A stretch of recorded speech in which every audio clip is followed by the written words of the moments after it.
worrying about how to invest the money so that I think in this society there's no way to avoid worrying about money.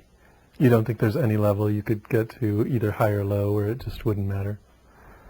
Well, to get back to Hefner, I never got to know Hefner very well, but we did chat a few times, and I got the impression that Hefner was a lot more radical than the Playboy Forum. The Forum was radical for its time, but he was even further out. There were some things he didn't want to print, and I tried to figure out, how can a guy with $100 million be afraid of taking a risk?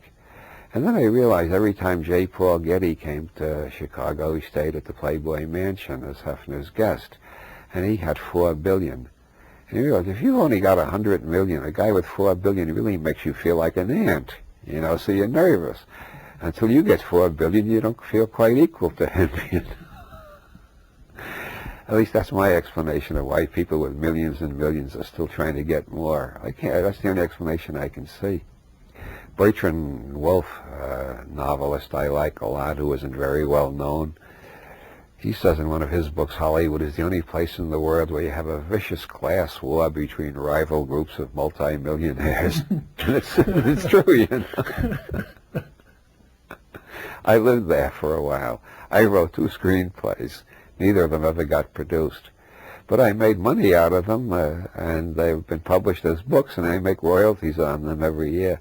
Not as much as I make on my other books. People don't like to read scripts. Now, wasn't that a little bit of a con job? Well, the first one, maybe both of them were, come to think of it. This guy told me he was a producer. Actually, he was trying to become a producer. And because everybody he knew was reading my books, he assumed I was much more famous than I am, and having a script by me, he could raise money just like snapping his finger, and he could make a movie. But it wasn't that easy. Most people in Hollywood never heard of me and didn't like my script anyway because it was too damn weird. But it earns me a few thousand every year as a book, so what the hell. Has anyone ever approached you about actually making it into a film? No, but I've been optioned about 3 times on Illuminatus. More than 3 times. Once on Masks of the Illuminati, and twice on Wilhelm Reich in Hell, which is a play that would very well adapt to a movie. I think it would make a smashing movie. And I have high hopes for that one. It keeps being done as a play all over the country. It's been done in Amsterdam and Frankfurt and England and Dublin and so many cities in the United States. I can't remember half of them. There's a Japanese-American director in San Francisco put on an excellent production of it at a little theater, and he's now trying to raise the money to put on a bigger production at a bigger theater. Then the next step will be Broadway, if he gets into a big San Francisco theater. Mm-hmm. So I keep encouraging him, go for it, man, go for it. We're both going for it, He loves the play, and I love him because he loves the play. What did you think about living in Hollywood? I didn't live in Hollywood. I lived in West Los Angeles, but I was very much involved with the whole Hollywood crowd for a while there. I met a lot of celebrities, including the head of the Producers Guild, who encouraged me to write an outline for a pilot for a TV series without telling me you usually get paid for that. He said, I'll see if I can sell it, so I didn't get paid a damn thing for it. And it never went on the air anyway. But something rather like it showed up 2 years later. Well, just slightly like it. Mine was set on a space colony between the Earth and the Moon. Then along came Babylon 5, which was set in a space colony much further out.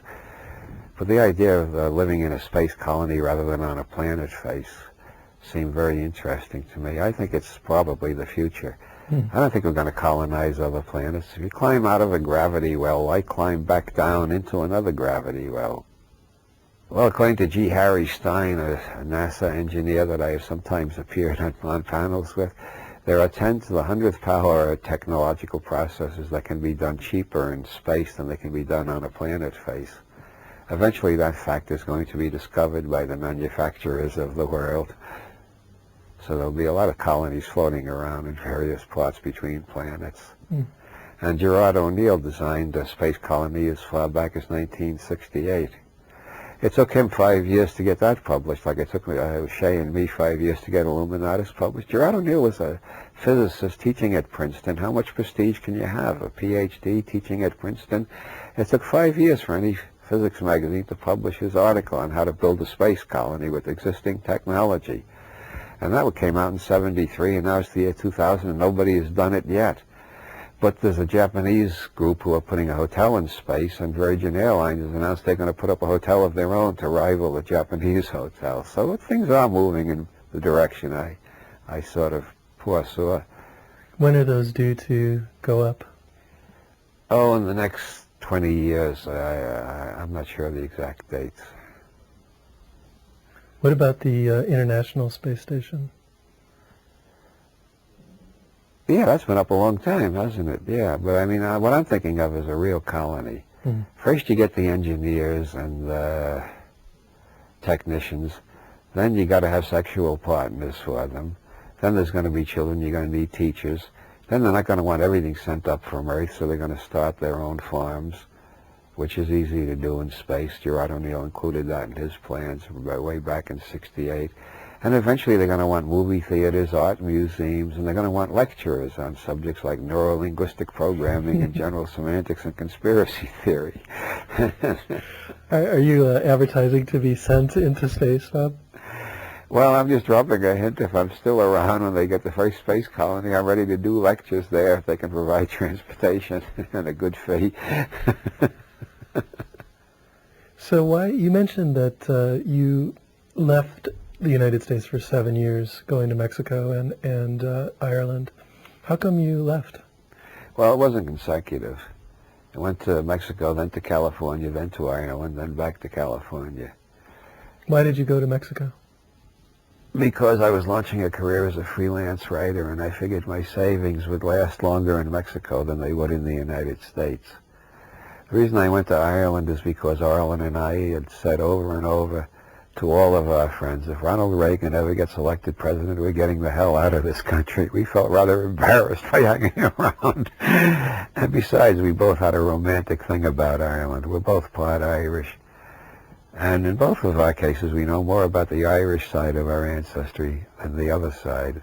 I know very little about the Austro-Hungarian, Jewish, Greek, etc., South European side of my ancestry. I know a lot about the Irish side. The same with Arlen. She knows a lot about the Irish side and very little about the Scotch and English side.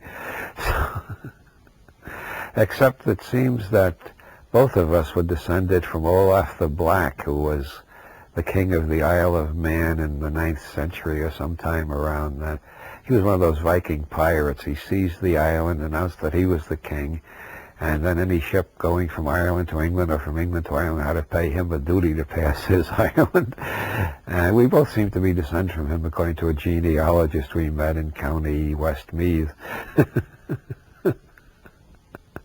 So our marriage was incestuous to about the 1/1000th of a degree, or something like that. Did you enjoy living in Ireland? Yeah, I enjoyed it more than Ireland did. Ireland is no country for a feminist.